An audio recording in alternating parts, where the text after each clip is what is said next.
Hello and welcome to the PGG podcast, number 10 of 2019. My name's Gareth Evans. This is Mr. Henry Cooper.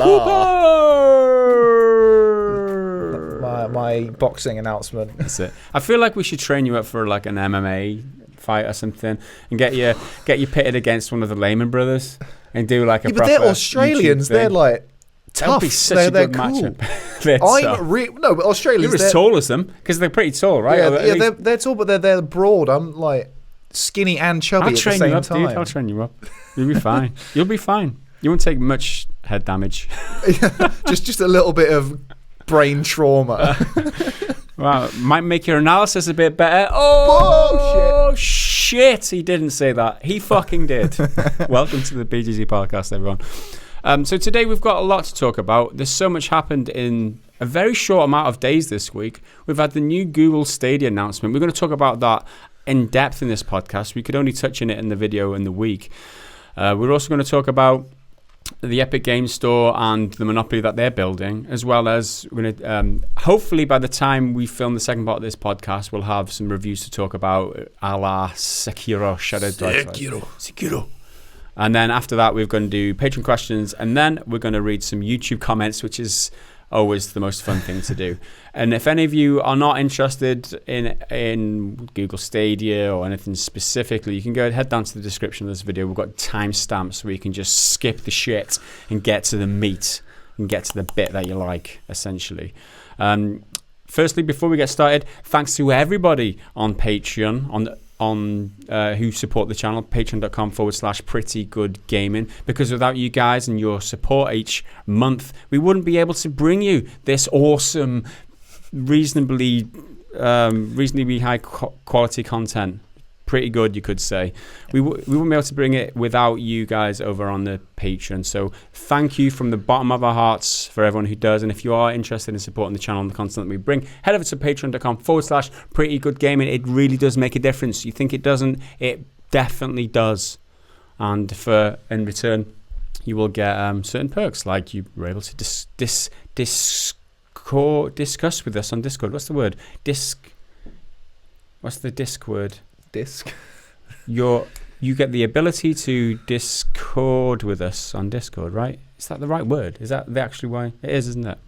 I don't know. There's a word there that I'm not finding right now. But yeah, you can talk to us on Discord. You can ask us questions for the podcast as well as any others. You're searching it, aren't you? Yeah, I'm gonna have to find out. Discord. It is Discord. Discord is a disagreement between people.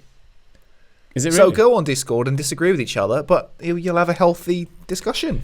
Healthy Discord. Discord is it doesn't mean just that, I don't think. No, that's what Google's telling me. Well, Google sucks. So does YouTube. And Stadia by extension. Yeah. Oh yeah, disagreement between people. There you go. Yeah. Lack of harmony. Disagree. Discord. Oh well. Well, it doesn't necessarily mean it's bad. It can be a healthy Discord. Well, they are primarily geared towards gamers, right? The Discord app. Yeah. So they're the most argumentative bunch in the fucking world, right? The toxic bastards. Are you entitled or are you toxic? Or both. Or both. Just toxic entitlement, the worst possible kind. There you go. That's us, guys. That is the games community. So let's talk about Google, right? They shook up the industry this week, didn't they, Henry? Mm. They grabbed them by the shoulders and they flexed like They're teraflop. They've flexed their teraflop. They've been working out in the background, and they jumped on stage and they just give it a bit of a flex, didn't they? Flexing hard this week. Got 3 O's in Google now on that extra. That's it. For those of you who are out of the loop, Google announced their huge new gaming initiative, the first foray into the games industry. The Google Stadia, the feature-packed. Streaming thing. Is there anything you can't do on Stadia apart from maybe think of a better name? Yeah, then that name sucks. It's not good. I get that they're trying to go for like stadium. Yeah, and I think there's something like the plural of stadium should be stadia or something. It's Stadia. Yeah, it's Stadia. So it's meant to be a stadium, as in like an arena. Yeah. For all of your gaming needs. I understand their logic. I get it. It just is a bit shit. Bad, Google Stadia. Well, I mean, maybe people like it. Well, I think Xbox is a bit of a naff name. to be honest. But you know what an Xbox is when you hear it. Like, Xbox is Xbox. There's nothing quite like it. Stadia, sounds like, yeah, true. It could become iconic. Yeah, soon enough people will just accept it for the word that it is, and then just it'll just be Stadia, and they won't. One of my favourite things I saw in a comment was Stadia sounds like an STI. Like, oh, I've caught the Stadia. Got a nasty case of Stadia. Need to go and get some antibiotics. If you got an itch where you shouldn't, you might have Stadia.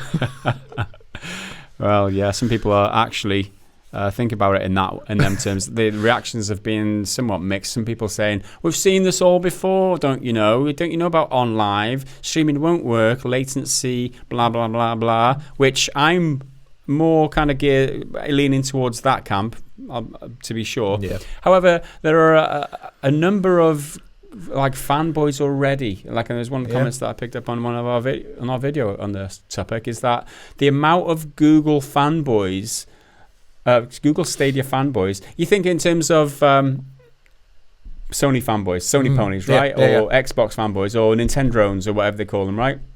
There's a whole new like fan base, fanatical, whatever you call it, cults generated the moment that they announced it on stage, and these are the people that believe that this is going to change the gaming for the better in the future, and it's going to bring a new wave of. I wonder what someone like Yahoo is thinking, because they're the other search engine, and they're just like, "Fuck, Google have done it again." All we do is search. Oh, Yahoo answers. Yeah, but the most common search on shit like Yahoo is to get to Google. Yeah, how to get to Google. Ask Jeeves, remember that one? Ask Jeeves, yeah. Remember Jeeves? Get Jeeves back. Ask Jeeves, fucking hell. Anyway, so there's the whole gamut of responses. I mean, I'm very neutral in terms of the announcement and what it could bring to the future of gaming. I feel like if it does take off big time, and this is where a huge majority of the industry turns towards this type of streaming thing, I feel like there's going to be a lot lost in the transition. Yeah, I don't feel like it's going to take over the world by any means, and I'm excited by the possibility and the potential of it, but the world isn't ready.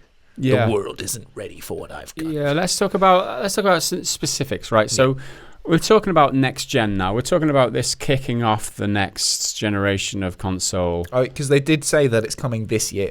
It's coming this year, although we don't have a price or anything. No, we don't have a concrete date, but they have just said 2019, which I do like. It's not like, there's this huge like gap in time before it's coming out. There's like, it will be coming this year, which is cool. And as with anything that's like worthy of debate, I'm conflicted on a lot of the topics, right? So the first good point for me, the first positive, is that it raises the bar for games development. 10.7 teraflops is more power and resources, system resources, than usually game developers they have for the last few years. And ever since the original Xbox One and the PlayStation 4 were launched, apart from that little blip or that little raise in capacity when the Xbox One X and the PS4 Pro came out, we pretty much developers are developing to a certain plateau of resources, right? So this, not only does it raise the bar initially straight away, but it also, in theory, every single year that Google update their servers and then just raise the bar even further and further. Does this introduce a lot of problems for developers though? Because if they're developing for a certain ceiling of capacity or system resources, and if that bar gets moved every 12 months, it takes 3 years or 4 years to make a good game, right? And do game development. Is that bar constantly moving going to put more pressure on developers to keep adding to their game, keep making it more and more? Or do you think that in the past they've had to just scale down their game's vision because of the limitations of the resources, and this will just make it easier for them? Yeah, I definitely feel like a lot of people's developers, because they call their artists, right? So an artist's vision will often be limited by the tools available to him. Like, even when it comes to like visual arts, like painting and stuff, there are certain resources you don't have access to, or you can't manifest what you're imagining in your head quite in the same way. Yeah. So having this extra level of power will mean that you can get closer to what your dream is. That's true. But I do think it will put pressure on people if it happens very rapidly and repeatedly. If it just keeps getting better, they're going to be they will have reached their kind of peak in what they want to achieve, like with clarity. Like, we know exactly this is what we want to do. We could do this, we don't know how to do it. I think that pressure will be a good thing. It will be hard. It will make it harder for them, but I do think it will be better for them because it will make sure they are getting the best out of it. And I don't think that means adding stuff for the sake of adding stuff. Yeah. But what is there will be like even better and even stronger. There's an example in my mind. You think of a development studio like Bethesda and the way that they developed Fallout 76 and the engine that they used, although apparently they iterate on it all the time. It's not the same engine as they've been using for years and years and years. However, it's a kind of technical barrier or technical limitation of that engine, which was convenient for them in the past, where they've only got to develop for the PlayStation 4, the Xbox One X. Now, maybe they have to put more energy into developing their engines, not just Bethesda. This is across the board for other developers too. Maybe this will put more pressure on developing their tech in line with the raising of the bar in a tech in terms of the platform that they put their games on. They'll force people like Bethesda who have probably become a bit complacent with their current tool set. It will force them to go to the next level. Yeah, I mean, I think that's a good thing in general, and hopefully developers can balance that, right? Yeah. Because obviously it raises so many more questions for them. Developers' heads would be spinning right now if you're thinking, in terms of the context of the whole industry, right? If you're developing a game for a very specific platform now, and then Google come and announce this stuff, and you're like, holy shit, how am I going to optimize what I'm working on right now in order to make sure in 2 years down the line, the game that I'm developing is A, on the right platform and in the right place, and is optimal for the hardware too, B, A and 2, and B, is optimal for the future, because that could be left behind really quickly now, because it seems like there's so much thrust, it seems like there's so much energy in this Google Stadia announcement, and people are talking about it so much that unless you're careful, you could be left behind. Yeah, right? It's like going back to like a visual art, like a painting analogy. If you took like a caveman or something who's painting on a wall with like 3 different shades of paint made from like dirt and blood and fruit bits and stuff, and semen probably. Well, I mean, you got to have white in there, bring out the highlights. That's it. Yeah. But yeah, then so if you took that person, not necessarily a caveman, but someone with very limited resources, you only had like 3 colors to work with. If you then handed them, right, here's a canvas, not a stone wall, a canvas, like a sheet of blank paper, essentially, it's not quite the same, and an entire, Dulux paint chart of colors, like here's Pantone book full of colors. You just had orange. Now you've got 11 different oranges. Now finish your game. Yeah, now finish your picture. No, do your picture. And it's like, but all I wanted to do was just draw a tiger, and my tiger with these 3 colors looked cool. But now I've got all of these other ones. And by the time you finish your tiger, right, there's going to be 3 or 4 different artists painting like proper awesome art on their wall. That your picture just looks like trash, right? Yeah, you just have to step it up. I mean, it's not going to be easy. It's similar. That's a good analogy. I mean, it puts it into context. That's for sure. So developers, like I said, I wouldn't want to be a developer right now, that's for sure, especially in time of flux like this. And one thing that it raised for me is, we discussed Sony this morning, right? So Google jumped into the industry. They've got this streaming thing. Microsoft have been talking for ages about the next generation. They've been acquiring development studios. They've been gearing up towards the next generation. It just seems like they're putting plans in place to go big next time. In terms of the next generation, and they've also got their streaming thing that they're working on. You've got other Nintendo seems to do what they want to do anyway. There's EA and Ubisoft who've kind of dabbled in streaming and things in the past. And EA are talking a big streaming cloud-based technology thing all the time anyway. Where does that leave Sony? like where are Sony going to be? And my fear for Sony, and this is just a hunch, like I said to you in the office earlier, I get a hunch that Sony also are going to be left with a kind of like a kind of sickness in the bottom of their stomach, thinking, how can we keep up with this? Yeah. Because they don't seem to have any vision in the same direction as all these other companies. Yeah, because we haven't really heard anything concrete about what they're doing for their next gen. There's been leaks and whatnot about the potential PS5 being heavily backwards compatible or something, like going to be you're going to be able to play PlayStation 1 through 5 games on this one system, which sounds amazing. But that's definitely them looking backwards rather than forwards. Yeah. And even then, it's not like a confirmed thing. And I love the idea of backwards compatibility, but I don't see any like new, like big innovations in the way we play games. Yeah, I mean, they are above everybody else pushing VR. Yeah, like that's them true. And Oculus, because Oculus have got 2 systems coming out this year. Like they've got I think we covered it, Oculus. Yeah, the Quest. And there's another one too, which they're bringing out, as well as the PSVR is huge for them.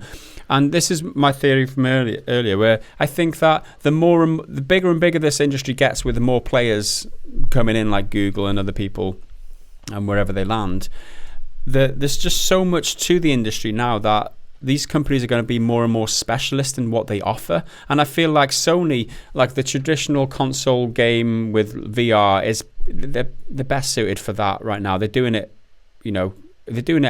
at a industry like margin, a huge margin of lead that they've got in the industry right now. They're doing it so well that they've left everyone else behind. Now, this is why Microsoft are diversifying, and why Google find that there's enough space in the industry for them, and on the streaming point where they can just jump in and like obliterate all the competition or whatever. And I feel like the bigger and bigger this industry gets, and the more facets there are to it, the more specialist all these individual companies are going to be in what they offer. Yeah, so the way I think of it is the platforms you have in the industry right now. You got consoles, including whatever the latest Sony one is, whatever the latest Microsoft one is, whatever the latest Nintendo like home console is. Then there's PC, and then there's portable. And I feel like in recent years we've had VR added to that, and now we're getting streaming added to that, and all the other ones still exist. They still thrive, but there's all these new versions of it, or new ways to play. And going on what you said about Sony, I feel like the consoles might then split again, because Microsoft are doing their digital-only console, where you can only stream or download. There's no disc. Yeah. But they're also keeping the disc one, where you can do everything. And the digital one will be like the lower-priced version. So I think consoles are going to split, and you won't just be able to call them consoles anymore, because they'll be doing different things. Yeah. I mean, there's talk in the like articles and stuff about traditional gaming consoles becoming under threat by this announcement. Is it too soon to jump to that conclusion, or could it feasibly happen where I mean, we're assuming that the internet speeds and latency isn't a barrier, and like that's all solved. Let's assume that's all solved, right? Yeah. And this is a hypothetical best case scenario. It's all fine. Like everything's solved, right, in terms of connection, and the games are as good as they would be if you have your hardware at home. Yeah. Does that mean that traditional consoles are under threat? Would you see them dying off, just like let's say a CD player is now, or a tape player used to be? That is true, but they still exist, right? I mean, the physical market in DVDs, CDs, and games is downturning compared to digital coming up, but places like HMV still exist. Yeah, they Game in the UK still exists. GameSpot, by the skin of their teeth, still exists. Mm-hmm. So I think it will definitely be there. But this streaming stuff, in a perfect world where it runs really, really, really well, will be a shake-up. But I still think there's something about going into a store and seeing a game, and then being able to take it off the shelf, having that physical experience. And I'm still a bit of a stickler for physical copies, but that's just me personally. But yeah. I don't know. I don't see it going away for a while yet. It probably will eventually, but not. Yeah, I think we've still got a few years left. I think that's fair. I think it's very it's too soon to say that it will completely die out. I mean, like you said, that's a good example in terms of like bricks and mortar music stores. I mean, they're still out there, and there are collectors out there, so there is a market for them. They just have to adapt to the way things are changing. Like, I've been researching a bunch of stuff about the physical games market, so I'm writing a bit of a thing on it. And GameStop are really struggling because they're not adapting, and they're not. The board of directors just aren't doing enough. Whereas Game over in the UK, their CEO has come out and said stuff like, "Well, obviously certain things are going to have to lose. Like certain games are going to just not meet the figures that they were expecting. It's just the way it goes." And they're way more on top of it. They're still not necessarily, I wouldn't say they're thriving at all. They're still, facing these challenges, but they are aware of it and are trying to be as fluid as possible in the way they're handling it, which I think is the best way to go. And in a few years, the state of games retail in physical and digital is probably going to be very different. Yeah. Oh, that's for sure. I mean, Google want to make a change, right? They want to sea change, they call it, isn't it? Yeah. I don't like that expression, but it exists. A sea change in the industry where like everything changes from here on out, because they simply want it to happen, and by brute force and by the amount of resources at their disposal, they can make an impact, right? They can get, even if it is just the people who don't care so much about latency, which I would assume is a large portion of players anyway, and the people who have fast enough internet connections. It might only be like 50% of like a population like North America, for example. It might, those are the people. It's only that amount of people who would like benefit from it, because otherwise it'd be too slow if you didn't have that internet connection. But what's interesting for me is that they didn't mention any sort of monetization. They didn't mention how they're going to serve it, whether you buy your games outright and then you just play them on the streaming service, or like launch from YouTube or Chrome or whatever, or you have to pay a streaming subscription like you do the Xbox Game Pass thing, or there's a mixture of both. Or the other thing that we discussed earlier, which was ad-supported gaming, which is an interesting concept, right? Google make most of their money from ads, because you see ads on everything.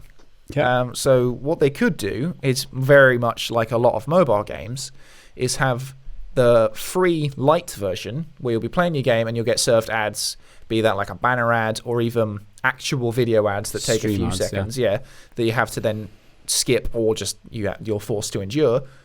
Or there'll be the premium version, which you'd upgrade to, and it's ad-free. Yeah. I mean, I've been envisioning a situation where you're on YouTube, right? You don't have a subscription to Google Stadia. I haven't paid anything for a game, but you're watching a YouTuber play a game and you're like, oh shit, I want to play that. But you see a button on the side saying, try this for free right now. So you click it, the game boots up, you've got a minute of advert or 30 seconds of a pre-roll advert to watch, and you're able to play that game for free for the next 10 minutes. And then after which, you either watch another ad and carry on, or you quit. I think that is such a convenient possibility. I think, right? Especially right at the beginning, if you've got to put up with an ad for a minute, or even like a YouTube ad, it's skippable. Yeah. I could definitely get over that, especially if it's like a free service. I think having it as regularly as every 10 minutes would be a real drag. But maybe every half an hour, it could get over it. I'm just thinking in terms of what makes financial sense for Google, because they do get huge advertising budgets, right? And that's part of how they deal with YouTube videos and stuff. They've got all this money from advertisers, and they need to serve these adverts. It would be stupid of them not to integrate Google Stadia into that business model somehow, where they've got all these adverts, and the way to make money is by, but if they feel that people are not adopting this Google Stadia service because of the barrier of being able to pay for stuff, allowing them to get access to that for free, but also, getting some of that advertising money in there, and just the whole. It just seems like it would be a natural fit for this, and I feel like if that does come off and people are able to access games for free with the only payment being a minute of their time per 10 minutes. I think that's reasonable for me. But it depends what game it is. I mean, if it's an online game, it's different. If it's a Battle Royale game, it's different. But if you think about the barrier to entry, when you buy a new game on a PS4 store or whatever, and then you download it, you might have to wait half an hour in order for it to install, maybe even longer than that, depending on your internet connection. Or if you buy a physical game, you stick your disc in your tray, you've got to wait for updates these days before you even play. 1 minute before you can play the game for free sounds good to me. Yeah. And they could just do ads for essentially the game. Like if there's a DLC pack or something coming out, they could just put that in. And I don't necessarily like it. I don't like the whole microtransactions being everywhere and like self-promotion, but I'd rather see an ad for something I'm already playing and more likely to be into than just, oh, here's an ad for some clothes store. Well, that raises the question of microtransactions at all then, doesn't it? Because, I mean, Google are a new company. They're new to this industry. They might not see microtransactions as a point of revenue for them. They might not think that's necessary. So they've got a new games development company headed by Jade Raymond, Stadia Games and Entertainment it's called. They're going to be developing games for the Stadia platform specifically. And I wouldn't be surprised if Google just completely ignored microtransactions and just looked for other revenue models, because if this streaming does take off and if they monetize it cleverly in a way that doesn't involve microtransactions, why would they need them? Yeah, I feel like microtransactions are definitely a possibility, and I wouldn't completely rule them out. But they are in a position where they can just not do it. Like, they have plenty of options that aren't microtransactions. And it does go back to whether you're going to own these games, and we'll touch on this just in a second. But if you pay for a game outright, you're more likely to. It's more likely reasonable to ask for microtransactions. I don't know. I don't believe I've just said that, but that's the way the industry is, right? That's the way people accept it. I'll put it that way. People accept that if you buy a game, if you pay for a game, you're still likely to be asked to pay for microtransactions for extra content. However, with a streaming service, that connection isn't there with microtransactions. You're already in. You think about Netflix, right? This is the comparison I made earlier. You pay for your Netflix subscription and then you're done. You don't have to pay for extras. You don't have to buy extra movies or extra add-ons or DVD extras or whatever. However, Amazon Prime's a little bit different because you don't get all the things. It's still a store on the side of the actual streaming service. So I don't know. I feel like Google have got an opportunity here to kill microtransactions. Maybe I'm just a little bit too. I feel like I'm a bit more cynical. They have the opportunity to, but if EA are like within spitting distance of it, they're gonna. We will see. The last question over Google is ownership, right? So we know Google Plus, if you don't know already, is dying next month, right? It was 2016 that service as a contender versus Facebook as a social media platform. It was like, oh, Google Plus is the next big thing. We'll integrate it into YouTube. We'll tie everything together. So, you have to use it if you want to. There was a point where you had to use it if you wanted to comment on YouTube and all that bullshit.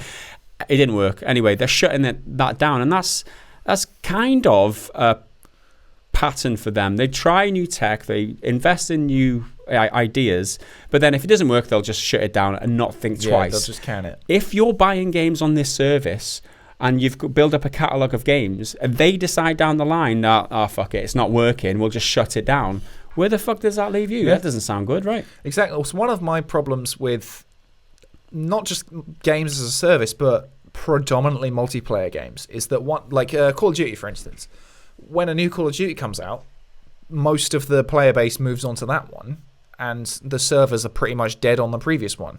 So you then can't play it. Because if it's got a story mode, you can still play that. But if you're relying on a game to be able to play against other players, if there are no other players, you then can't play it. Yeah. Which is why I think bots are a good idea. Hardly anyone does them anymore, to be able to play against bots. I mean, it's not as accurate to a real match, but you can still play. If you want to have that multiplayer-esque experience, just play a bot. That's true. Outside of just playing a single player game. Yeah. But I know what you're saying. Having a multiplayer experience with friends co-op against AI bots. Yeah. Makes sense, I guess. So those are all the talking points I've put down here about the game, Google Stadia, there's a lot more to discuss that we haven't gone into. Is there anything else before we move on that? I don't know if there's anything pressing. So that's our Google Stadia discussion, guys. We touched on a lot. There's still a lot of questions to be answered. We didn't even touch on the latency thing and how that's an issue. Okay, briefly outlined, right? Digital Foundry said that the latency that you experience on playing on an Xbox on your TV is like 160 something milliseconds latency. And that's exactly the same as Stadia running on a 200 meg connection as they trialed it in Google or something. Their hands-on test said it was comparable with that. 5G, that's 200 meg, right? 5G is coming in this year. It's going to be rolled out over the next few years, and that's going to be possible to have a 1 gig connection. That's many multiples faster than current 4G. From 1 gig up to 100 gig is some of the. They don't know exactly how fast it's going to be, but it's in. So it's going to be another huge, massive step forward in terms of internet speeds and latency. So will that solve the problem? We don't know. No. We don't know exactly until we get our hands on. But there's a couple of more thoughts, I guess. I feel like Google's step to really solidify this Stadia thing is to literally become an internet provider, like a BT or a Virgin. Yeah, they've done it in some cities in America. The Google Fiber thing, which like super fast speeds, right? Yeah, they just need to really like own that market. Yeah. If this is going to if Stadia is going to succeed, they need to own the market in which it exists. Yeah. No, I totally agree. I mean, I mentioned in the video the other day, my home internet connection is 10 meg speeds, and the worst case scenario that Google, the specs that they put out on Digital Foundry tested it, is a 15 meg line, which is 50% faster than my home home speed. So their worst case scenario is you play on a 50 meg line, you get 720p with artifacts and high latency.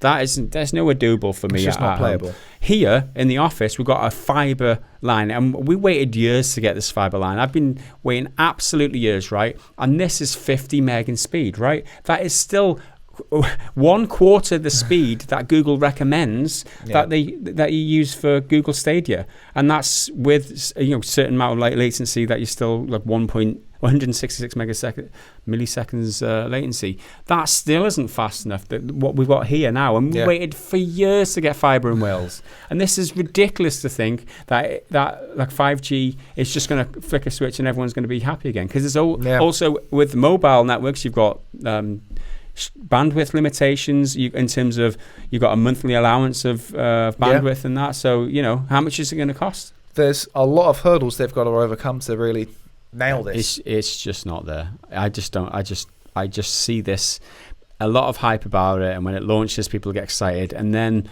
the reality of the technology will sink in. It's just not a pleasurable experience to play with such a delay, and then the interest will wane, and it's just not ready. There will always be people who play it and enjoy it and don't care about latency, and there'll be certain games that you can play on it and it won't matter about the latency. And I feel like there is a place in the industry for Google Stadia and for people to enjoy it, but I don't see it taking over. Well, a lot of people are just being quite reductive and saying, this is just for casuals, because of like the latency issues and stuff, but that's fine in my opinion. Like if it's just for casuals, okay. Like if you're not a casual, you'll still be playing on your PC with the best possible performance, because PC is always the best way to go because it's got the best stats. I mean, fundamentally, I feel like the more options available to gamers and the more people that are exposed to the games industry and are able to play games because of new technology and all these other things, the better, right? I might not enjoy it myself. I might not like what they're doing. It might not appeal to me. But if other people are having a good time, it doesn't affect me. I don't see the problem. Come share my good time. Anyway, that's our Google Stadia conversation done with. That was a big conversation. We got through quite a few things. Like I said, there's still loads more to discuss. If it's something we missed out on, you want to raise the discussion down in the comments, feel free to do that. We're going to move on now to the Epic Store and the monopoly that they're building. Now, there was more headlines overnight. I don't know whether they try to... It's Game Development Conference at GDC. Like, there's loads of these kind of business Yeah, it's way announcements more coming business-minded than it is. I love it. Yeah, well, you don't love it. No, I love the business side of it. I just love it. GDC is way more business-minded and technically minded than like you don't get story trailers or lore or anything really. It's not for consumers, it's for developers, right? It's for the industry. It's an industry-focused thing. So I think it's remarkable that we consumers actually get to see a lot of this stuff, because a lot of these events, they're very behind closed doors, and it's like invite only, and you know. That's true. So the headlines going around this morning are that now Epic Games are throwing money at everybody. They are buying up all the games, and there's nothing left for Steam. And what I mean by that is Quantic Dream, the makers of Detroit Become Human, Beyond Two Souls, and Heavy Rain, who have been a Sony exclusive developer for as long as I can remember, right? They are now bringing their games to PC, but not on Steam, because Epic threw a lot of money at them, and they're only going to be available on the Epic Games Store when they come, which is interesting, right? But they're not the only one. Listen to this. The Outer Worlds, the highly anticipated RPG coming from Obsidian, have been thrown a wad of cash from Epic, and they are not going to be on Steam for the first year that they're out. They are, funnily enough, going to be on Windows Store, and I probably think that's something to do with the fact that they're owned by Microsoft. So they probably negotiated that independently. When I saw that revealed on Twitter, I visibly winced. Not because I really care about it being on a PC specific store, because I'll probably get it on console anyway, but I was like, oh man, they've got it coming. Anticipating now. That they've backlash. Got it coming. Yeah. Every single reply on any Twitter post, it's like, oh well, there goes another one. Even Chris Avallone, the legend that he is, who worked on some of the original Fallouts with some of the guys in Obsidian, even tweeted at Obsidian, tweeted them saying, you had one thing or something like that. You only had to do one thing, and capital one thing, as if he was disappointed. If figures like that in the industry are coming out and voicing that kind of thing, it just goes to show. So they're not the only ones. Remedy's Control. Yeah, Remedy's Control. Epic exclusive. Ancestry of the Humankind Odyssey, you might not have heard of it, but Patrice Desolé, the guy who made one of the original Assassin's Creed games, got a new development studio. He's working on the Ancestry of the Humankind Odyssey, which is going to be published by Private Division, as well as what Outer Worlds are right now. Yep. They're going to Epic Games for a year. After Party, I don't know about. The Cycle, Dauntless, don't know about. Industries of Titan, Journey of the Savage Planet, Kine, Phoenix Point, which we discussed was the XCOM. It's the guy who made the original XCOM games. The Sinking City, which is the it's Lovecraftian kind of mystery game. Like third-person spooky Cthulhu stuff. Which looks really cool. Yeah, I'm really into that. Spellbreak and Soul Ash, another couple which I don't recognize. They're all going to Epic Games Store and not to Steam for a whole year when they launch. What does that say, right? Are Steam losing this battle right now? Yeah, it's real. There's a few more casualties to Epic. Well, if you can say casualties anyway, because they're going to be laughing because they're going to get in that extra. Was it 20-something% revenue from them? Well, it's like 18% extra revenue. So Steam take a 30 as a ballpark, as a benchmark, and then Epic take 12. So there's 18% difference there. So it's a huge difference. And part of convincing this is a huge list of games, right? And this is the biggest list so far. And part of getting these games on board, I feel, was the news that we got this week as well, is Metro Exodus came out and said, Deep Silver came out and said that Metro Exodus sold 2.5 times the amount that the previous game, which is Metro Last Light, sold when it launched on Epic Store. This is PC only sales, right? So for that headline to be out there and say, for Metro to Deep Silver to say, we didn't suffer any ill consequences of being exclusive on Epic Store. If anything, it worked out for the best for us. Now people are saying, well, how much better would you have done on Steam? That's beside the point, right? The point is that the game their results were really, really good despite not being on Steam. It doesn't mean that they got more sales from Epic or that they're not feeling the ill effects of less sales on Steam, but they achieved their personal goals as a studio by selling as much as they wanted to, even though they're on Epic, and they probably got a wad of cash to boot. Oh, yeah. Because, I mean, there's definitely like a million other factors at play. Like the state of the industry is different. The popularity of the franchise is different. Yeah. But it's you can argue about whether it's a win for Epic or not, but it's definitely a win for 4A and Deep Silver because, as you said, they would have got that signing bonus essentially for joining them. Yeah. And they've sold really well. Yeah. I mean, they could have sold better with Steam as well, but they still sold really well regardless. Yeah, and they can still sell when they get to Steam, right? Yeah, exactly. And it is coming to Steam, so people still angry that they're buying up exclusives. I see your point. Okay, again, this is a very tricky subject with a lot of facets to it, and there is room to be conflicted in how you feel, right? Therefore, I feel it, right? Epic shouldn't be throwing money to buy exclusives for their platform. However, on the flip side, I also feel that I'm happy that Valve and Steam are getting a kick up the arse because their sphincters must be twitching right now, right? Nice way to put Some it. twitchy sphincters over at Valve right now. Fucking hell. So I feel like they've got to come out with some sort of response. They've got to do something, right? Because they're losing all these games. Everything, all that's going to be left in future is those shitty asset flips that the Steam store is well known for. What's going to be left? All the AAA games are gone. You've got EA, don't publish a game on their store. Ubisoft are out now. There's Activision are out. They've got their own launcher. There's no huge AAA games in the foreseeable landing on Steam. Well, maybe there is. Maybe that's an exaggeration. But it definitely is. But they're losing more and more as days go on, and Epic are throwing money around left, right, and centre. Where does this end for Steam? Yeah, they're known for really not doing a lot. They're very passive. They've got kind of an anything goes attitude on Steam, but this is going to force them to do something. Yeah, the biggest point of contention is that they're only offering 30% to the developers. They're offering 70% to developers, and Steam take 30% for themselves. And we can argue the ins and outs of that, however you feel about that.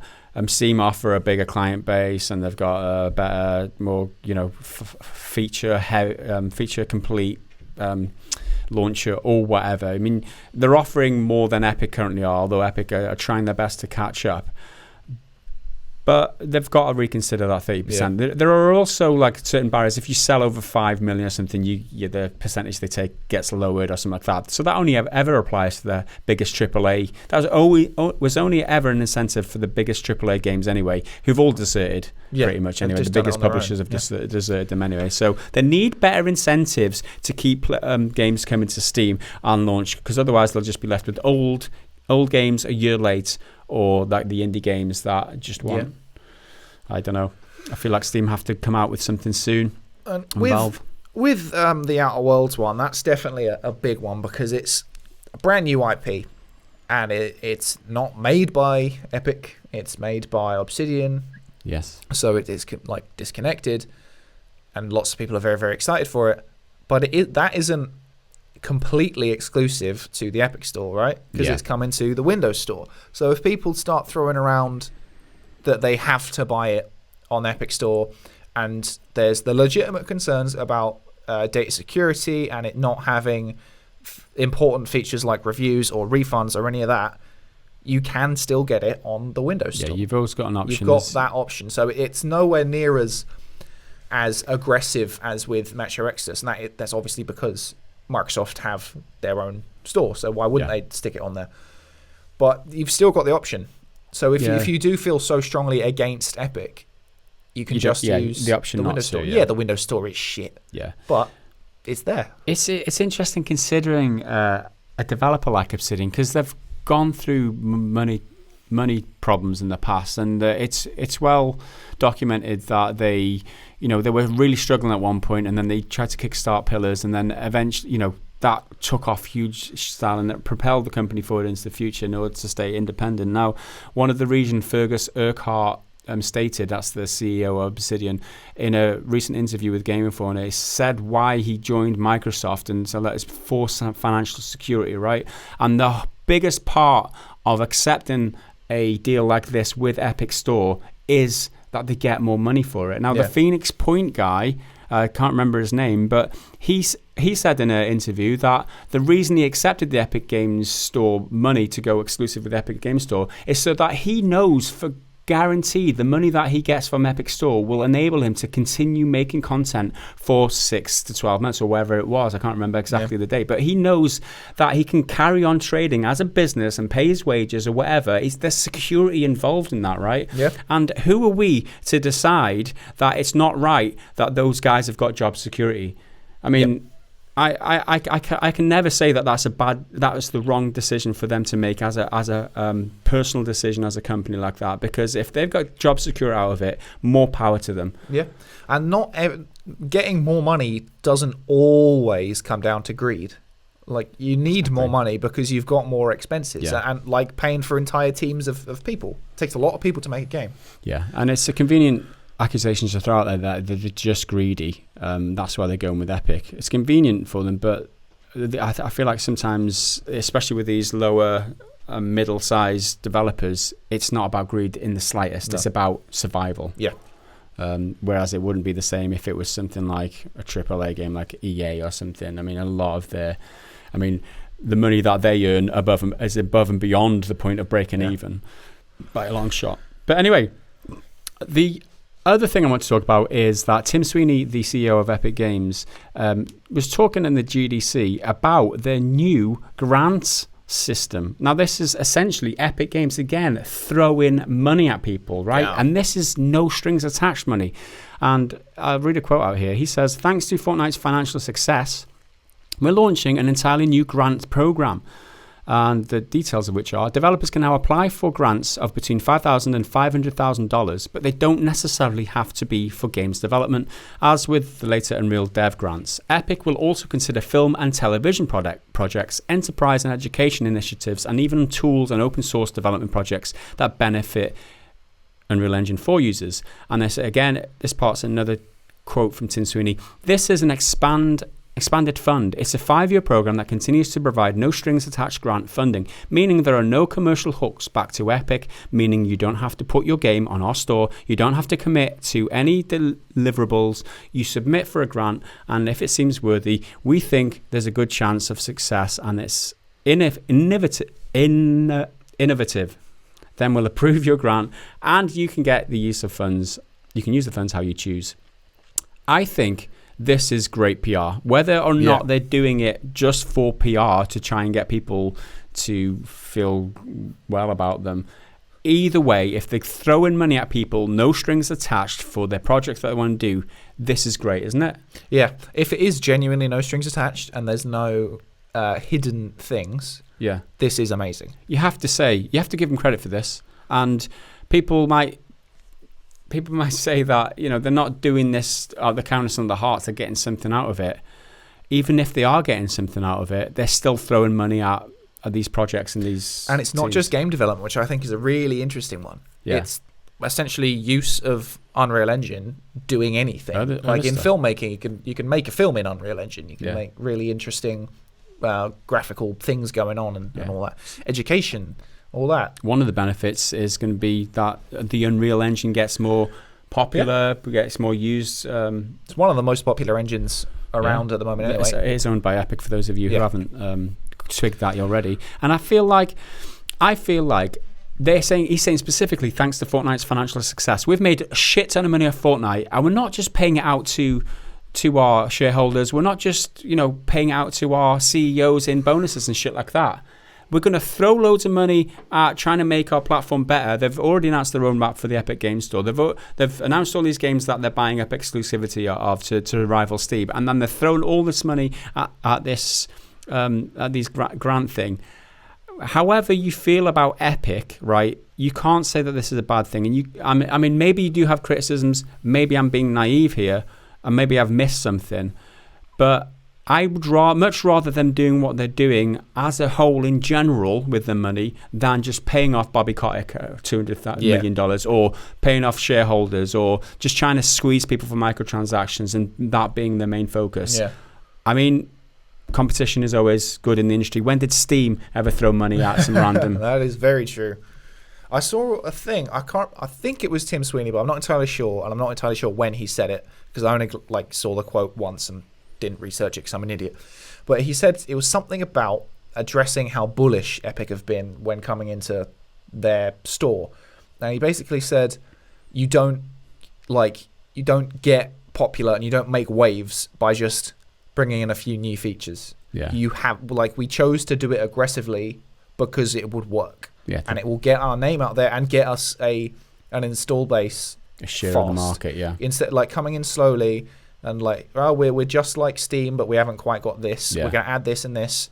They've been like, well, no, we will get where we need to go faster and more effectively if we aggressively throw money at people. I'm not necessarily saying that's a good or a bad thing, but it has worked. Yes. No, you can't fault from a business strategy perspective.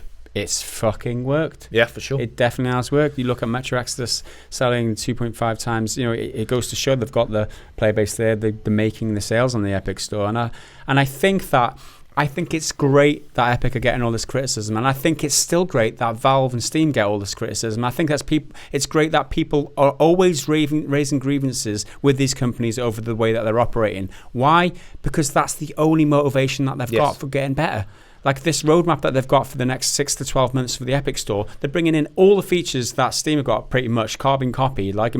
Say what you want about that, but Steam works, right? People are happy with Steam. Their response to the criticism about that was, well, we're not going to do fuck all about it, was it? No, it was like, right, we're going to fix it for you guys. We're going to make it better because you're criticizing us. Yep. We're going to make things better and take things in the direction that you want them. And lo and behold, all right, security issues aside, I don't know enough about those topics, in depth in order to comment on that. Maybe they will get better in future, or maybe those issues will always be there. But it looks like they're heading in an interesting direction, if anything, right? Yeah. The Epic Store, because neither company are perfect. Epic lack features. There's the security issues, as we just said, but Steam, they're so hands off. They let so much crap slide. It's going to force Epic to add what they need to add and Valve to do what they should be doing, which is monitoring it. Because there's the whole free speech argument, but some of the stuff on there, it's on just... Steam Store, Yeah. The Rape Day game and stuff that was on, but then it got taken off or whatever. There's the controversial stuff, but then there's the stuff that is just bad, it doesn't work and it crashes your system. Yeah. That doesn't belong there, even if you're ignoring the controversial opinion-based stuff. They need to be doing more, and with Epic really being a potential threat, they're going to have to. Yeah. Well, that is how we feel about the situation, and don't get angry because I personally feel happy that Epic are doing well.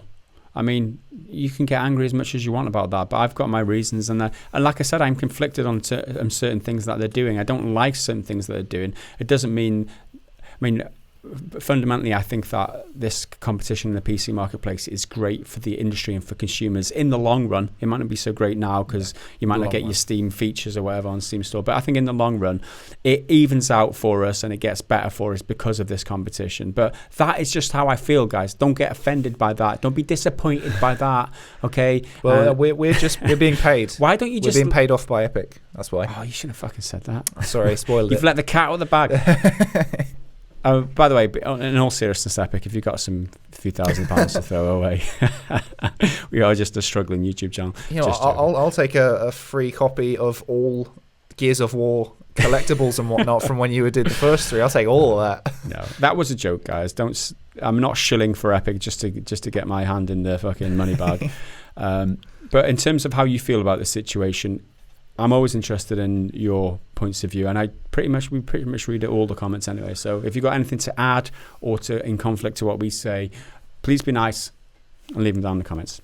That is it for our first part of the podcast today. We're going to go away now. In an hour's time, we're going to read some reviews of Sekiro Shadows Die Twice, because that's when the embargo comes up. And we'll be back for the second half of this podcast where we'll be discussing the reviews and its critical reception, as well as taking the Discord questions and reading YouTube comments. So we'll see you in a few short minutes. Hello and welcome back to part 2 of the podcast number 10, 2017. Fucking hell, I'm living in the past. So far. Not only in the past, 2 years in the past. 2019, guys. It is 2019, I promise. And we are back with Henry Cooper. What? How are you doing? Not as hungry as I was. You could probably hear my tummy rumbling at the end of that recording. Yeah, we went and got some chicken, and now we're just a little bit more...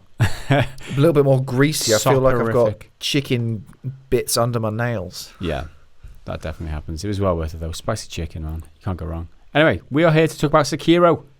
And the reviews have dropped. The review embargo has been lifted, and the information is now out there.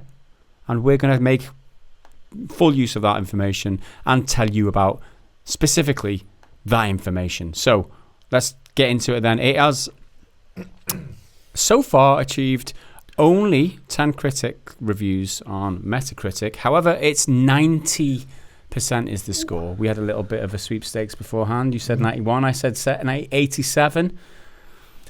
You come up on top on that one. So, notable that there isn't that many review scores out there. We looked at that's on the PS4, by the way. The PC is 91% and Xbox One is 92% currently. So it isn't that 91% ballpark, isn't it? I got one of them. Over on OpenCritic, however, there have been 33 critic reviews tallied, and 92 was the average critic score. 100% of critics recommend. It is a hit. Ooh. Or a stab. It's a stab in the neck. It's a swift counter step. What do they call it? Death blow. Death blow. It's a death blow. Death blow. Strike to the neck with a shuriken and then a katana. Right. That's what they use. I'm informed. So, what do people say? I'll read the first one. IGN gave it a 95. We always start with IGN because they're the biggest one. And the people that, we're using IGN. Yeah, we hear you. But, they... You may not like them, but they are massive and lots of people do listen to them. They're not that big for no reason. Well, we looked at ACG and hasn't released his review yet. So what the fuck are you going to do?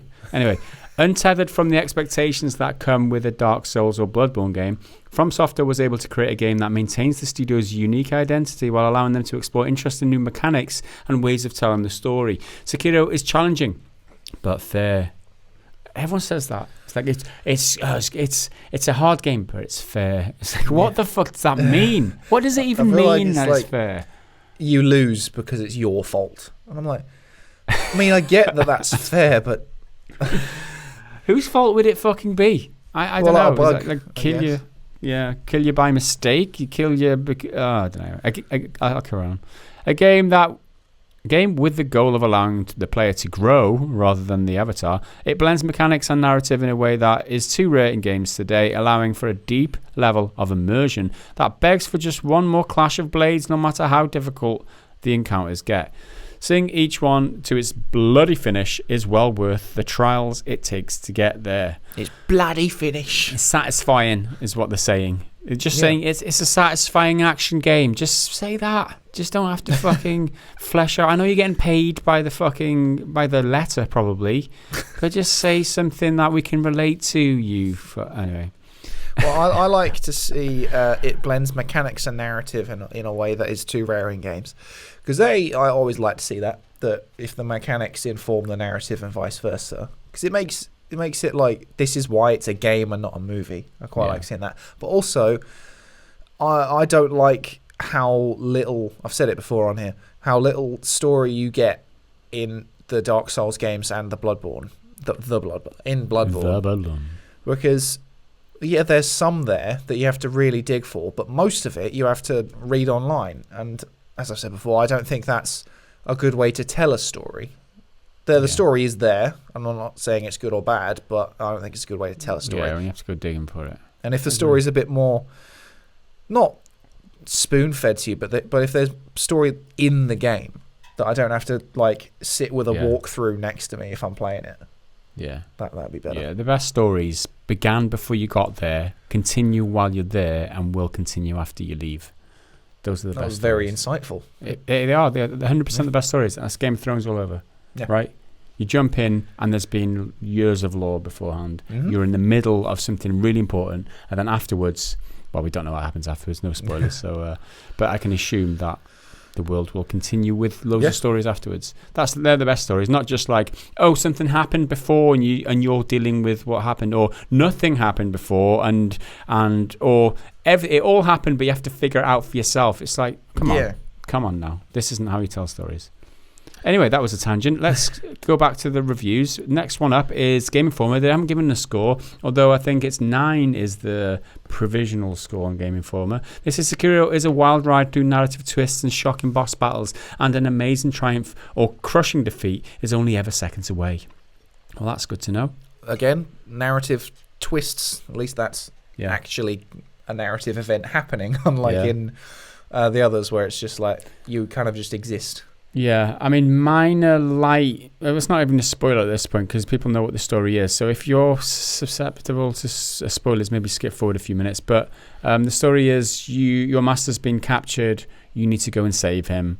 You've got a prosthetic arm which you can use at your for various different skills like grappling hook and stuff. And that's the setup essentially. Yeah. That's all like your opening cutscene, I guess. Yeah, that's pretty much what happens at the beginning of the game. So, in terms of story, I mean, the story's all there for you to save. I guess it's save the princess in the castle thing again, isn't it? But your princess happens to be your master, who is immortal, apparently. Well, he's like the prince of an ancient bloodline or something, or like an heir. Yeah. So he's got to be quite important. There's some guy in a scary big old samurai get up. You know when they got the demon masks that are really big old intense. Samurai get up. No, I got you the first time. Thought I'd clarify, make it a bit less racially charged. A bit less street. A bit less street. Okay, VG247, haven't given a score. Sekiro's a game a lot of people are going to bounce off. It's one for the good crowd, for people who want that feeling of accomplishment rather than the fake achievement you feel from finding a level 20 pants in most modern AAA experiences. So that's pretty charged, that, isn't it? Yeah, he's got a bit of a bite at the... Rather than the fake loot achievement, grinder. you get a finding 20 pounds. All right, dude, all right, chill out. It's From Software at its most confident, at its most unapologetic. It's Bloodborne, but faster, with fewer crutches, yet somehow more fair. Again, that fucking word. It's also one of the best games released so far in what's already looked like a strong 2019. I mean, you can't argue with a 90-odd... provisional score by everyone so far. One thing that stuck out to me here is it's Bloodborne but faster, and Bloodborne was significantly faster than Dark Souls because it was all about dodging. Yeah, that was like a massive mechanic. But this, if it's even faster, that's a great thing in my opinion. And it's all about verticality, going up and down, going up things, and then coming down things and doing it quickly and traversing the environment really quickly, which was what was really enjoyable about playing the open world of Spider-Man earlier this year. Yeah, like getting about quick and not having to dally around. I mean, that's a bonus, right? That's a good point. And it's an interesting spin on an already established kind of genre, and I like what they're doing. I like that they're pushing the genre in a different way, and they're using a different mix of ingredients in the same kind of game, same kind of looking game. It's got that again. They've all got like weird art styles, aren't they? Like pretty like Instagram filtery type of colourless type of they're very recognisable. Yeah. Well, that's specifically Sekiro anyway. But so From Software look like they've struck a home run, to use an American sports phrase for a Japanese. Struck a whole run. Well, Japan are good on are big on their baseball, aren't they? Are they? Yeah, apparently. I'm sure they are. Fair Correct enough. me if I'm wrong in the comments, that you always do. So that's it. Looking at a few of the other... There's very few with actual scores. So little to go on, unfortunately. So it's looking good. Let's put it that way. And they've done it a little bit different. It's better than Bloodborne. It's better than Dark Souls. It's kept it fresh. It's moved forward. And it's worth playing, and I definitely am going to pick it up. And that's, I'm very much considering it. Just need to find time, because that's the kind of game where it's going to have a long critical path anyway. 50 hours odd. Yeah. Like that. And with it being so difficult, it depends how good you are. Yeah. And how much you're willing to not just grind, but practice. Yeah. It's that kind of grind. It's not just doing the same thing over and over again to unlock stuff. It's doing it again to get better. Commenters saying that this is some of the best sword-to-sword combat in any game. Yeah, lots of people saying which is best. Which is great praise, right? That's one of the things that's intrigues me the most. I really like the idea of it being sword on sword. It's not just chopping at flesh and swinging and it like cuts through them or whatever. It's timed blocking and parrying and all that, which looks really cool. Also, stealth is a big component in this game, which it wasn't in the previous Soulsborne games. Which having people comparing it to Tenchu, since Tenchu was, is owned by From Software as well. So Tenchu is a game, those of you not familiar with, from like 20 odd plus years ago, a long time ago, where you did play as a ninja and you did stealth around, and it was awesome. So, well, there you go. That's all you need to know about that game. Literally, it was awesome, and this is one of the reasons why I'm really excited to get stuck into this. It reminds me a little bit of the non-Soulsborne game, which is Neo. Neo. Get that right. Capital Neo. N, little I, big O. Yeah. It reminds me a little bit of that. I don't know. Yeah, don't know what it is. I kind of get that vibe. I guess because it's the Japanese inspired thing, because it's inspired by actual history, but it does have these like magical, fantastical elements like big monsters and shit. That's it. Anyway, that is our Sekiro chat. Unfortunately, we don't have more because that's just, there's not as many reviews as we were expecting, because for some reason reviewers are just too busy with all the other games. Goddamn too many games in the industry at the moment. That's just how it is. Let's move on now to the Discord questions. And these are the questions put to us by the Patreon supporters over on our Discord channel. So if you want to become a patron, if you want to ask us some questions, head over to patreon.com/prettygoodgaming and check it out and learn about how you can support the channel to bring you content, as well as how to ask us questions in these podcasts. We do appreciate everyone asking the questions every week. We've got 4, 2 from Metal Shark and 2 from others. So we'll start with the Metal Shark one. Yeah. And we'll start with the one that was specifically pitched to you, because you know so much about fighting games. Oh, bloody hell, yeah. That was sarcasm. Yeah, it's definitely not. Here we go. Fighting games have traditionally been limited, to 60 frames per second with animations at the exact rate for competitive reasons. Now, 144 Hz is available on modern panels without any compromises compared to 60 Hz. And 240 Hz is available for the average consumer, along with limited trials of 480 Hz. Who the fuck is going to need 480 Hz refresh rate? Should fighting games adopt a higher fresh animation rate or be a staunch holdout? Over to you, Henry. This is your bag, right? I'm sorry, I don't really give a shit. Yeah. I mean, it's a very... you're either into it or you're not, right? With yeah, I'm not into fighting games. The only fighting game I really care about and really enjoy is Smash Bros. And it's not really a fighting game because... your answer is Smash Bros. Yeah, Is it better to be this Hz or that? No, I don't care, Smash Bros. Yeah. Well, because technical fighters like Street Fighter or Mortal Kombat or whatever, everyone who loves those fucking hates Smash because it's like it's not technical, it's just pressing buttons. And I'm like, yeah, I understand that, but it's really fun. Okay, on our side here, that works in our favour, but Earthworm Bear has responded to Metal Shark on the Discord, and he says the reason 60 Hz is used so frequently is so the clock rate is aligned. This really messes with frames. With newer engines, I'm not so sure this is the case. It won't affect gameplay, but it may look smoother. So what it's getting at there, I guess, is that the more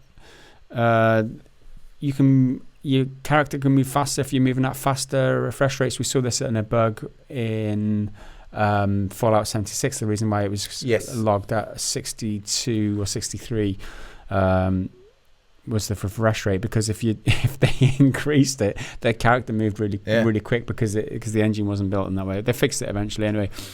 So that's a suggestion there that's what might be the issue. And then there was a bit of a discussion. Hopefully you got to the bottom of it. Mel Shark continues to earth and bend later on. The results show a 20% average improvement in FPS games.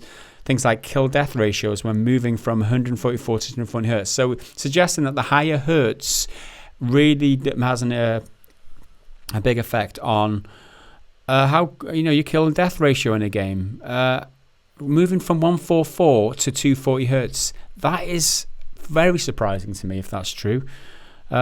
Because I wouldn't have thought that a 144 refresh rate, the difference between 144 and 240 would have been that much, firstly noticeable, and secondly different, as in like how is that, how are you operating on such small margins like that as a gamer that your kill death ratio goes up like 20%? It's like Olympic athletes who shave their like body hair so that they're more streamlined, because at that athlete Olympic level, it does make a difference. I'd grow my hair to slow myself down. That's literally what, just wait, we just running around Olympic. You just want to take it easy. I just want to give everyone else a chance. That's why I grew the beard. That's to make yourself less aerodynamic. To make myself less of a just a boss when it comes. You got bored of winning. That's it, dude. That's what happens. That is what happens. It's like it's like porn stars who get bored. Who get bored of fucking. Yeah, that's it. If you're a porn star, you'd be really bored of fucking, right? You get home after a long day at work and your missus is like, right, getting fruity, and you're like, fucking, I'll be doing this all day. Well, that's the. Give me a rest. I can understand the female porn stars getting bored because they're having a lot of varying things done to them, many of which they may not be into. We're demonetized. I didn't say any rude words. I didn't even swear. It's all right. I brought it up. My fault. A bloke, I feel like you're going to be like, I don't care if I'm tired. You can do the work, but I'm game for it. I mean, 3 times in a day and it starts hurting, no? Suck it up. That's their job.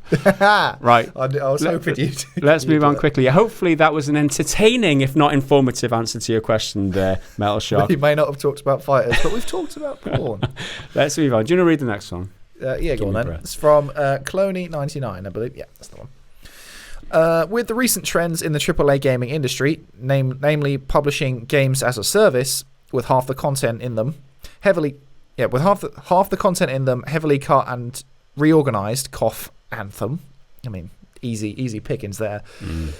It was proven that the cutscenes were meant to be played in different order, and they cut something out for the first patches. That's true from what I gather. Like, I haven't got any evidence for it, but apparently the cutscenes are just, they don't make sense. All over the place. Like, they're in the wrong places and stuff. And then they fixed it with a patch. What's your guys' prognosis on the future of AAA games industry? Do you think this trend will continue? Do you think more companies will crash or take heavy losses in the next quarter with their games failing? If you were a games dev, what would you do to combat that? I mean, it's your vision that the publisher ruins.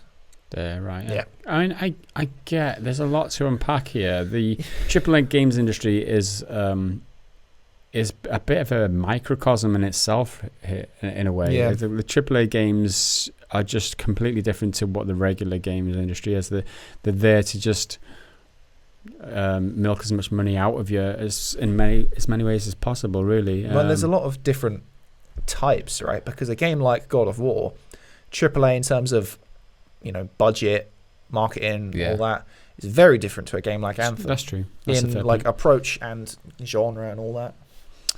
So, do you think this trend will continue? What's the prognosis of future AAA games industry? Well, I feel like companies like EA will always develop new, and EA and Activision develop new ways to try and fleece us, to try and not make a good product, but make a good impact in terms of sales. They'll always try their best, and what they'll do, right, and what they do, instead of analyzing what went wrong with the game and trying to fix that and trying their best to make good games in order to make money, they'll always use any bit of evidence that they can to justify their own bullshit and going forward in terms of justifying their behavior to shareholders and to the gamers in future. Oh, we've analyzed the data and what we've come up with is we want more microtransactions. It's like that type of mentality. You've always got that from me. The way they interpret the information is that we need to do it more. More dishonesty, less genuine good games for the sake of games, and more bullshittery. I mean, that's my prediction. That's my prognosis. And yeah, I definitely think games like that are going to keep coming, or from companies like that. But I also think as the general feeling towards microtransactions and loot boxes in the gaming community is very negative, right?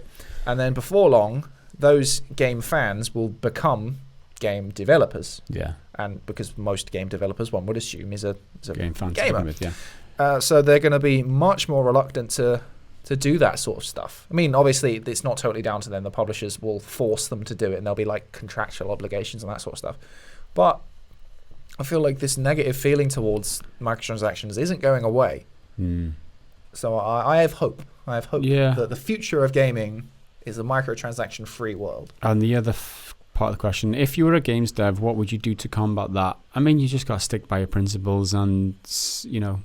Yeah, you might take a hit when it comes to like your sales, because you can't, if you want to, you will probably sell well if you're with a publisher like EA or Activision, because they have the money to throw at marketing, but they're probably going to make you put microtransactions. There's a price to pay for everything like that. Yeah. I mean, fundamentally, I think if you make a good enough game, it will sell. Yep. It will get word of mouth praise and recommendations, which is invaluable. Yeah. You'll grow a consumer base or a following or fans for your work that will support you, sing your praises, and always follow what you do again in future. Just look at CDPR. Witcher 3 was massive for being just a good game without any of this microtransaction crap. And most people are excited for Cyberpunk. Yeah. We know very little about it, other than it's made by them. And you can't undervalue how much of a good role model they are in the industry, CD Projekt Red and the Witcher, and the way they go about things, and the philosophy that they abide by. You know, it's and they've branded themselves like around the when it's ready, like slogan, and the fairness to consumers and stuff. And there was that thing where people who bought The Witcher 3 got like a little written note inside the case, like thanks for buying the game and this and that. It's like it's little touches like that grow a fan base, and they will stick by you, and they will always. It's not just trying to milk money off people, right? You can make money in this industry. You've just got to make the right decisions for the right reasons. I don't know. I mean, maybe it's not that easy. Maybe I'm being naive. Maybe it's way too competitive, and maybe I'm completely wrong here. But I think that the more corporations there are in the industry, the less it's about games and the more it is about money. But unfortunately, that's the case. Yeah, that's how you make your game succeed. You make a game that's supposed to be a game and it's meant to be entertaining, it's meant to be fun. And the money will come later. I think it was like hand in hand. I think it was the CEO of CD Projekt, Mathias Kranawetter, I think it was, where he said that there's so many AAA games out these days, and people have got less and less time to play all the different games, so it pays to be among the best. I think his quote was like, you have to not only be a good AAA game, you have to be the best AAA game, and that's what they're focused on, right? Being the best game, so that it doesn't matter if you don't need to monetize in bullshit ways. People will buy a game because it is the best game. Yeah. Absolutely. How can you not pay the best game? You'd be stupid not to pay the best game, right? And Martin Iwinski knows it. He knows it. He knows it. Moving on. Second question from Metal Shark. If the next David Cage game was a Stadia only, for example, running Google's cloud with effectively better graphics than this gen of consoles, but sold the way games are now, would it interest you? So we're talking about Detroit Become Human developers here, David Cage game, Quantic Dream, who've just announced that they're coming to... they're going to Stadia? No, they're going to Epic Games. No, Epic. Going to Epic Games on the PC because they've broken their exclusivity thing with PlayStation. So Sony have been like, yeah, fine, go on a different platform. So now they're coming to PC. But what Metal Shark's asking here is, if it came to Stadia, but sold it as in you have to buy the game. I'm guessing this is what I mean. Sold the way games are now, would it interest you? So you buy the game full outright, and it's not a streaming kind of so you don't have to worry about the debate about ownership or or the subscription. Yeah. You can just, well, the debate is about ownership. It's the subscription that's out the window, but ownership is the question, right? And that's why I wouldn't like it, because if you're buying off a live service, a streaming-based service like this, if you buy from Google Stadia, and like we discussed earlier, Google decide down the line that Stadia isn't working for them, you've lost your fucking game. There's there's no way to get it back, because the game is only ever hosted on their servers. You never get it in your. I don't know.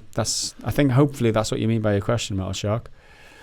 Well, even when it comes to better graphics than this gen of consoles, the David Cage games are pretty much at the peak of whatever's available at the time anyway. Yeah. Oh, yeah. I mean... So I don't think... I mean, the Google stuff will obviously be beneficial to them, but they could do it anyway. That they can do it on their own, I feel, without Google. Yeah. Without Stadia. Yeah, they built a whole new engine for Detroit Become Human, and in my eyes, it pushed the barrier for graphical fidelity in games this year for sure. I think for anyone who's played it and seen what is capable, what Detroit Become Human shown what was capable in a game engine, you'd agree with me on that point. Anyway, thanks for the questions again, Metal Shark. Yep. And if anybody else by next, we've got 4 questions this week, but we have left it a little bit late notice, but that's the only ones we've got. We do like a little bit more than that usually. However, we don't have any more. So this is a note for you guys. If you want to get your questions in, head over to the Discord and leave them on the Ask Gaz Something channel. So do you want to read the last one before we move on? Yeah, go on. It's from Gaboris. Gaboris. See, you put in brackets last time how to say it, but I've already forgotten. Gaboris. Gaboris. Yeah. Metro Exodus has sold 2.5 times more copies on the Epic Store on its launch week than Last Light did on Steam. Do you think this might be because of Epic's already sizable user base due to Fortnite and the lack of shovelware compared to Steam, or is this more about Metro having a bigger fan base and better publicity, good or bad due to the recent controversy and positive reviews, than Last Light did? Also, what do you think will happen if, based on these numbers, people start pointing fingers and say, see, Epic is better than Steam, just go full-on exclusive? I think people are pointing fingers, but they're not saying, look, see, Epic is bigger than Steam. They're just saying, look, Epic, you can get a decent result from Epic. Yeah, I think people do need to be aware that there will be like a lot of factors at play, as we've already said, when it comes to just flatly black and white saying Epic's doing better or they did better because they're on Epic. Yeah. The market's in a very different place. The franchise is in a very different place. I think one of the biggest contributing factors that I don't think anybody's commented on so far is what you say here about the good or bad publicity. I think with everything that happened with Metro Exodus leading up, like it was 2 or 3 weeks or however many weeks it was before it was launching, that everyone learned it's not going to be on Steam. Everyone got outraged. Everyone made a video. Everyone made loads of coverage, and it was all over the news everywhere. That cannot have been a bad thing for publicity of the game, okay? Whether there's no such thing as bad publicity. Yeah. I mean, people who wouldn't have heard of this game in the past would have been like, oh, what is this game? What is this news? Oh, it's Metro Exodus. Metro what? What is it? Oh, I wasn't on my radar. I don't give a fuck about Steam. Where is it? Oh, I might check that out. There's so many people in that camp that would have contributed to the sales in the end. Probably outweighed the number of people who didn't buy it because it wasn't on Steam. Yeah, like a lot of people who said they weren't buying it because it was on Steam wouldn't have necessarily bought it anyway. And anyone who was a massive fan of the series probably would have bought it regardless. Yeah. Because you want to play the game. You're more loyal to the Metro franchise than you are to whatever Steam. Platform. Yeah, I feel like with all the negativity that and coverage that game got, so many people angry, right? I feel that wasn't representative of how most players felt. I feel it's always the most angry that get heard the most, right? And I feel like a lot of people would have seen, oh, everyone's angry about this game. Metro, what? Let's have a look at that. Watch a few trailers, and then been like, oh, actually, this looks really cool. And they will then be like, oh, yeah, okay, Epic's a bit crap, but I'll buy it because it looks cool.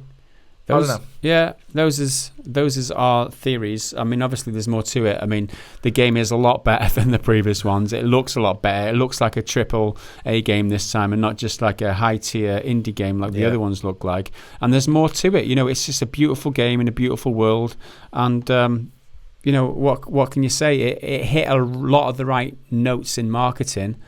and it came at a right time when everyone was disappointed with Fallout and Fallout 76. What happened with that? So timing was definitely key.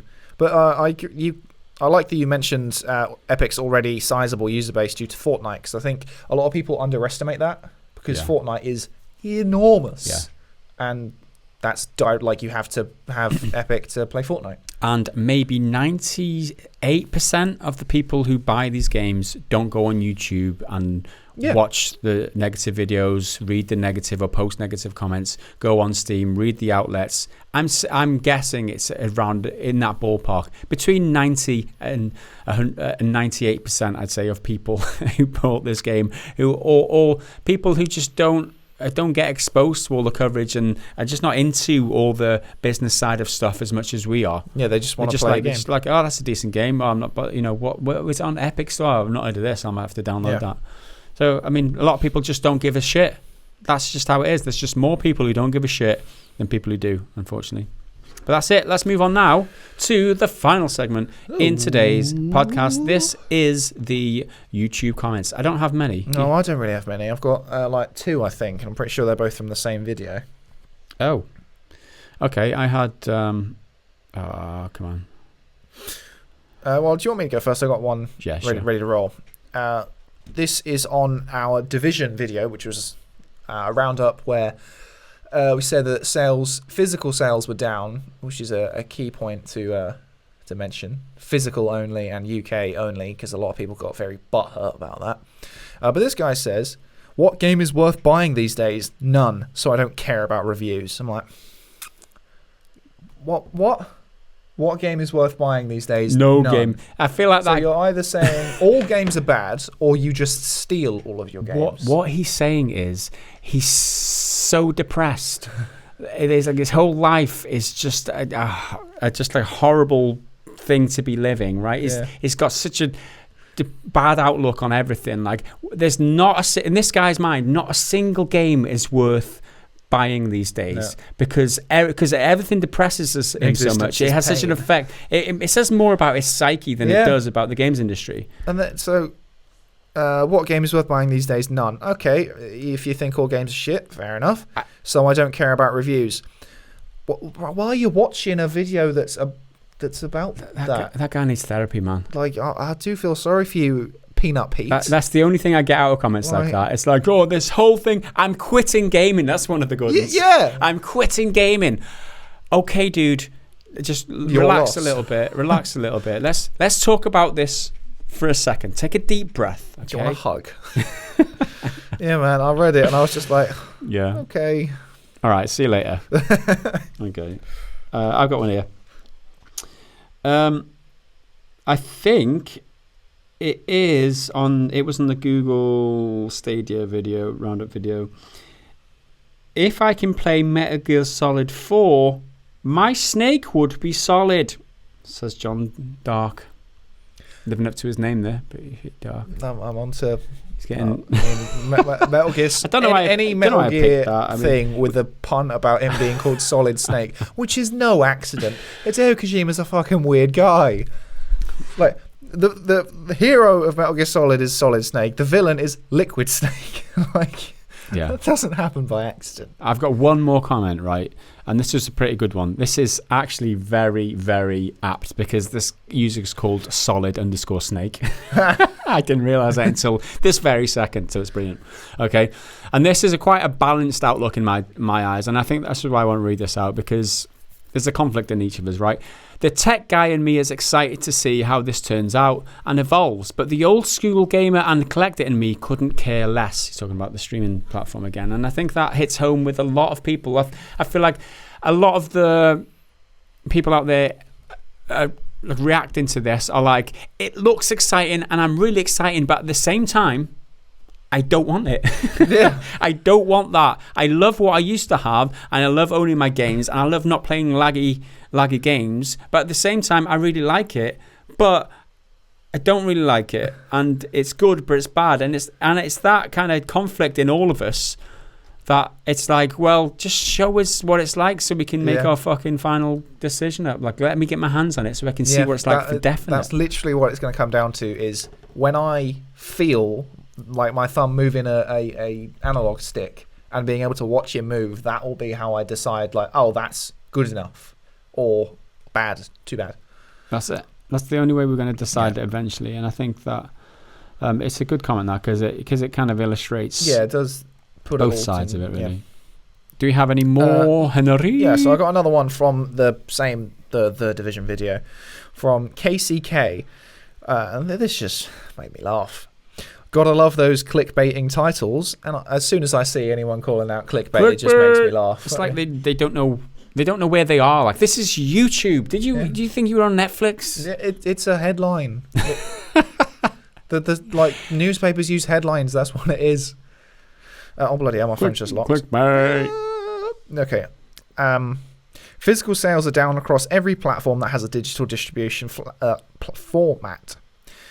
Making a video on this is akin to making a video saying the sky is blue and water is wet. No shit, Sherlock. Try harder with content and you won't need a sensationalist title. That is wrong, okay? Mr. I'll tell you how to run a YouTube channel over there is telling me what works and what doesn't on fucking YouTube. That is just so far from the truth. You have to stand out, right? And this is, news outlets know it. And that's why they get clickbait. That's why clickbait exists, right? It's simple. It's simple. It wouldn't exist unless it worked. It's with everything. It's everything. It doesn't exist unless it works. And this clickbait's not even that bad. I mean, the title is just informative. I mean, it's just what's happening. Like, what is the title? Let's just. It's like it's the Division 2 sells just 20% of the division. That's not wrong. The bit you don't have time to put. Oh, you didn't say in the UK physical sales, did you? You didn't say it was only the UK. This is such trash clickbait. Yeah. It's not. Even though there's so many who get so upset about it being, oh, it's just the UK. It's just physical. I'm like, right, we literally say that in the video. Okay, you don't get any other figures out for ages, if ever. Sometimes you don't get a digital figure. You very rarely get digital figures. And America, the US have a much weirder way of producing their figures. They don't have to.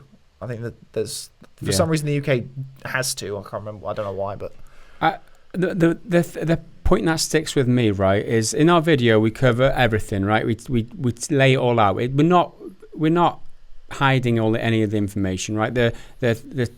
The title is there to draw people in. That's why it's there. That's why there's a thumbnail, right? They're there to make you click.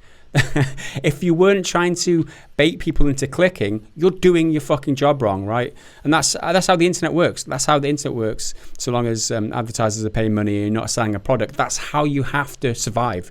Okay. But what gets me is the sheer kind of idiocy to think that they can come to a video like that, decide that our video is is completely irrelevant because the title, it's like there's no value in our video because the title says something that they disagree with. So what my point is, we wouldn't have to clickbait if they only valued our video on the fucking title. Yeah. That's the only value they attribute to our video is the title. Do you know what I mean? Yeah, and every single comment that is like, this is clickbait, you've bought into it. We've already fucking clicked. You've clicked. Thanks for the click. Thanks for the comment. I'll see you in your recommendations. Well, I just on a quick one about physical versus digital. There's a headline from gamesindustry.biz, because I was researching this the other day, as I said earlier, which suggests one thing, but the truth is actually far more complicated. UK video games market is now 80% digital. That sounds, 80% digital? That's massive. Yeah. And then the subheading, however, 75% of AAA game sales are physical. So that's a massive caveat to the whole 80% digital thing. The AAA market is nowhere near as big as the indie market. Yeah. Most indie games are digital only. Yeah. Because they can't afford to manufacture them. And this figure, this 8%, for digital, that also includes microtransactions, it also includes revenue. DLC. All of that is counted as a sale. Yeah. It's not just the game. So it is a very striking statistic that 75% of AAA game sales are physical. And That is strange. dominantly Over what physical. period? So this was from January this year. So I'm from This year? 2018 to now, basically. Oh, the last... Yeah, for last year, for 2018. Yeah, for the whole of last year, yeah. So who buys... Okay, with that context in mind, who buys physical games? Yeah. Michael Philip Villa, I'm going to call you out because you're an idiot on our comments. Who buys physical discs for games nowadays? Apparently, three people for every one of you who buys digital. Geez, this is fucking clickbait. Well, firstly, firstly, you've got your premise wrong there. Completely fucked it up, because it's a lot more people than buy digital, according to sources that we have that we can state. And it's not clickbait, dude. You need to learn what clickbait is. Or if it is clickbait, it's very marginally bad clickbait, because we're referring to something that is actual fact. I mean, FIFA 19, highest selling game of 2018, 2.5 million units sold, 1.89 million of those came physically. So, right, I'm not saying physical is alive and well. Physical is dying, but it's not dead yet. Digital still doesn't quite dominate. I think it's Take-Two or EA or someone project that by the end of this year, end of 2019's fiscal year, digital will be 37% of the game's sales, which still isn't even half. It still doesn't even outweigh physical. So physical's still around. Anyone who's being really reductive and saying no one cares about physical, it's irrelevant, it's still very relevant. Oh, of course it's relevant. So Xavier VS Victor says, a prostitute. I mean it. Joke of the day is the best part of the show. He gets it. Yeah, someone likes the joke. O2, well done, Cloney. It was your joke. 0212, what's cold and dead? Your jokes and the hook you're banging. Nice. 0212, friend of the channel there. Also, I just want to shout out to Undead Hunter, who every single video pretty much, he comments something like, cool, interesting video. He's always supportive, he's always positive, and he's always there. Shout out to you, dude. They need more people like you supporting the channel. You are the MVP for this week. I'm just going to give you that title. There you go. There's your badge. I just spotted a comment here from a guy called Aeronoma. Again on the Division video, because it's the one I got in front of me. Because I make a point about how Twitter drama shouldn't impact how you feel about the actual thing if it's completely irrelevant. Like if some idiot says something racist or homophobic, that shouldn't impact the art. And this person wholeheartedly feels opposite. I disagree with Henry. Public figures saying dumb shit really turns me off. I'm not someone who can ignore it. If an artist is constantly saying toxic shit, I lose interest in them and their work. Same with developers or actors or whatever. Life's too short to enable idiots. I suspect I'm not the only one who feels this way. And I do, I'm not trying to say he's an idiot or anything. But no, it's a it's a valid opinion. And I just thought it was an interesting talking point about how much does what the actual person does that's nothing to do with their product, right? Nothing to do with it. How much does that impact your personal opinions on the product and your interest in it? Like a couple years ago, there was a big case against Johnny Depp from his then wife Amber Heard. She was accusing him of domestic assault and everything. A big case against him. And loads of people were jumping to her defense and completely lambasted him and won't watch any more of his material. Yeah. And then now he's countersuing her for defamation and is he's going to tear her apart because from all of his evidence, her case is bullshit. Yeah. So I'm like, but I don't care about that when it comes to the film. I think all that drama is drama. It's nothing to do with me. It's like I haven't got a stake in it. I'm going to watch Johnny Depp movies. I'm going to watch Amber Heard movies, although I don't really like Amber Heard as much as I like Johnny Depp. I mean, it's like Bill Burr says, man. I listen to podcasts, but it's like, I mean, it doesn't matter that O.J. Simpson killed his wife. He was still one of the best running backs in NBA, in NBA, wasn't even NBA, was it? NFL history, right? So, I mean, when he was a kid, he had an O.J. Simpson shirt, apparently, and, even Hitler was an artist. He should have got into art school. It would have been fine. Well, that's a good one. His even artwork Hitler is amazing. Hitler. His Was drawings it? is actually really good. Wow. There's one. I was joking, but There's you're one of rolling with it. Let's yeah, I'm sticking with it because it illustrates my example. There's one of a dog. It's really, really, really good. He has done some of the most abhorrent things in humankind. But his art is very pretty. Although there is a much darker story about that. Would you buy it though? Would you buy his art? Would I buy Hitler? His art. Would I buy it? Well, I don't really buy any art, wall art. I mean, Michael Jackson is the obvious example. Yeah, right? he's very recent. That was I mean, can you not listen to his music anymore because he diddled kids? That's the question, isn't it? Well, we don't know whether he did or didn't, but even if he did, he did. He certainly did something. No, I'm joking. That was a joke. People, please don't sue me. Please don't sue me. That was a joke. Innocent until proven guilty. But yeah, I think, in my opinion, I mean, obviously, people do feel differently. If he did do these inappropriate things, I'm like, the song's still a fucking good song. Thriller's a good fucking song. I think Bill Burr's take on all of this, right, is he says that does that make what they made worse because they did something bad, right? And it's the one of his best jokes ever is the money grabbing whores one, right, where he's talking about Arnold Schwarzenegger coming to America and doing everything that he does, achieving everything that he does, marrying into royalty, being a movie star, and then being a governor of California, and he makes one little mistake, like fucking his maid. Yeah. Does that make any less of a great man?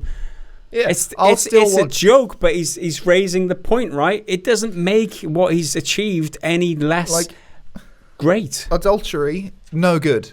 Don't be cheating on people. But Terminator 2, Terminator 1, Conan. How can you argue with that? Commando, Total Recall. Get to the chopper. Kindergarten Cop. Well, we'll leave that I'm going for the shit ones now. What's the one, the Christmas one? Jingle All the Way. There we go. Twins. All classic. Great classic. Oh. Anyway, we're going to leave it there. And that is a very, it's a very maybe controversial topic for some. You might not agree with us at all. You might agree with us and Bill Burr. And if you haven't seen that Bill Burr sketch, oh my God, Money Grabbing Whores, search for it. It is the most funniest thing. And you watch it the fifth time and you will cry laughing more than you did the first time. It's that good. It's one of those timeless classics. Bill Burr, Money Grabbing Whores. Do it now. And we will see you again in the next week's podcast when we return. Until then, from Henry and myself, bye for now.